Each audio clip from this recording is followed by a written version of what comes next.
Ghosn has had much adulation from epithets such as Mr. Fix-It, Le Cost Killer, and the Tsar of the automotive industry.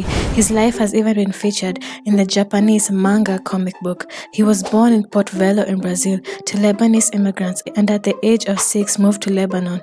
He, however, attended the most prestigious schools in France.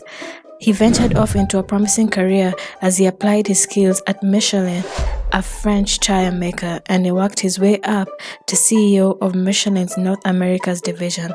As CEO, he orchestrated a merger of Michelin and Uniroyal Goodrich, a U.S. tire company whose markets had plunged into a recession. In 1996, the CEO of Renault, Louis Schweitzer, headhunted Carlos Ghosn from Michelin to Renault. At Renault, he oversaw Renault's South America division and the acquisition of 36.6% stake in Nissan for $5.4 billion. This was following a failed merger with Daimler Chrysler, which thought acquiring a stake in Nissan was a kamikaze mission, as Nissan had struggled to turn a profit in 8 years. It's alleged that Nissan lost $1,000 for every US car sold.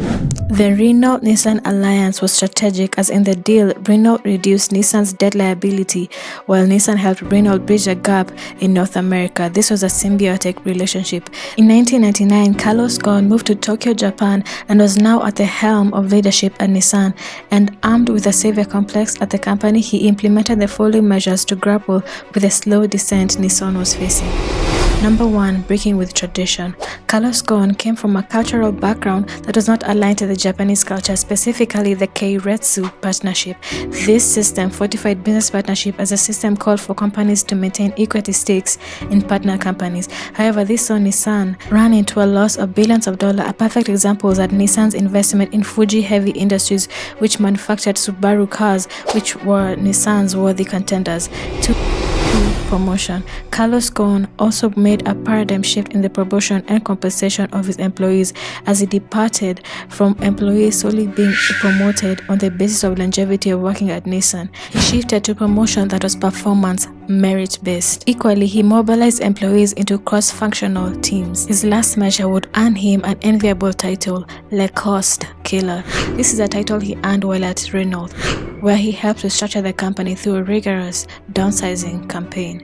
In just 3 years, he had turned Nissan from a cash-strapped banker company to one of the industry's most profitable automakers, with operating margins consistently above 9%. He equally sought to implement the magic in 2016 with Mitsubishi. He sought to integrate Mitsubishi into the Nissan-Renault strategic merger mania. Carlos Ghosn earned the title Megalomania, as he was now the CEO of 2 Fortune 500 companies, that is Renault and Nissan, and in 2016 he was appointed the chairman of Mitsubishi Motors. He had thus created the strategic automotive industry behemoth with 470,000 employees, selling 10.6 million cars and having 122 factories around the globe. So how could the once hailed Tsar of the automotive industry become a fugitive and have Interpol issue a red notice against him and have international arrest warrants issued against him by France? The story is unearthed in Nissan's lawsuit against its former CEO, Carlos Ghosn.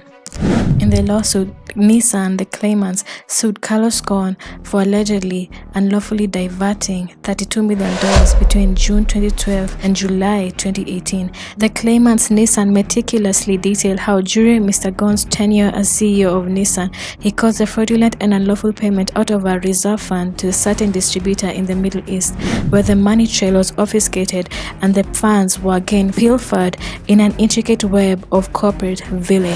Nissan claims that the subterfuge involved the incorporation of opaque and complex company structures that were used to funnel the money back to the ultimate beneficial owner, who was Nissan's CEO, Carlos Ghosn. The money was being funneled through various high-risk jurisdictions. Here's how the allegations unraveled according to Nissan.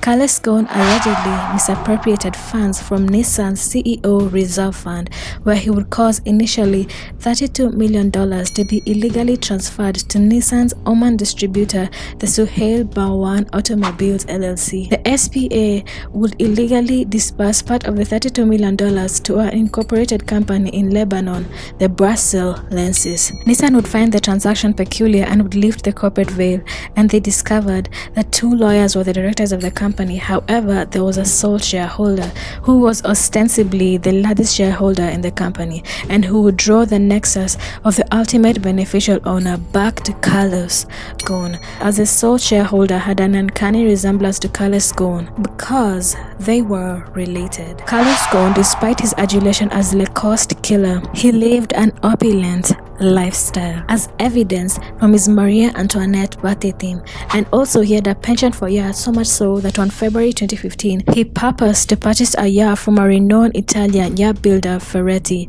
In an alleged obfuscation of his identity, he incorporated 2 corporate structures, that is a Beauty Yacht Pty Limited in what is deemed as a high-risk jurisdiction, the British Virgin Islands, and Good Faith Investment Limited, which was incorporated in 2015 in Lebanon. Beauty Yacht Limited had issued 50,000 shares, and there was one sole director, again one of the lawyers who was a director on Brussels company. As for Good Faith Investment Limited, the same lawyer had shares in this company along with another shareholder who had ties to Nissan's distributor in Oman. It's alleged that Nissan's Oman distributor, the SPA, had funneled $41 million into Good Faith Investment Limited. It's thus alleged that Good Faith used part of these funds in conjunction with Brussels company to fund Beauty Yacht Limited that would fund the purchase price for the acquisition of the yacht. However, tragedy would strike, as the lawyer who had links with Brussels Good Faith Investment Limited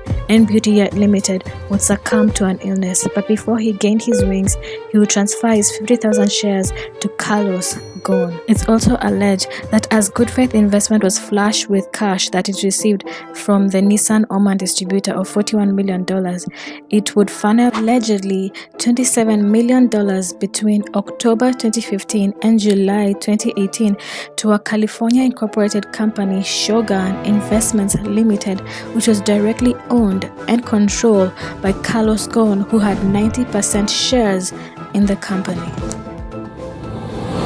Trouble was brewing, and Carlos Ghosn was deemed to have flown too close to the sun. Back at Nissan, leadership squabbles were brewing, which led to, on November 19, 2018, Carlos Ghosn was arrested as he flew into Japan on a private jet from Lebanon. Subsequently, he was removed as chairman of Nissan following investigations of financial fraud and underreporting of income and assets. Carlos Ghosn was equally stripped of his chairman position at Mitsubishi.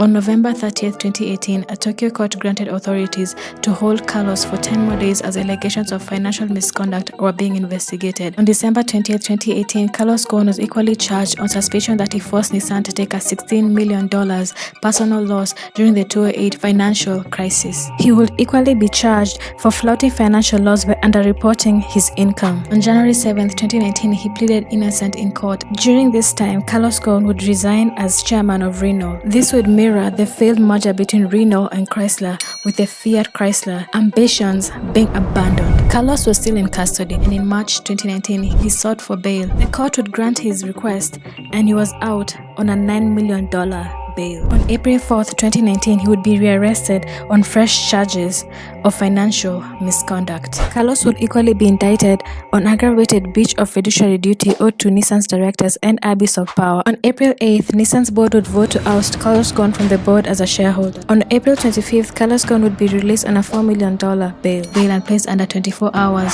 surveillance after spending 108 days in detention. However, his woes weren't over, as on September 23, 2019, the US SEC charged Carlos Ghosn and his former associate Greg Kelly for fraudulently concealing from investors more than $140 million in compensation and retirement benefits. Carlos Ghosn was running out of time and out of luck.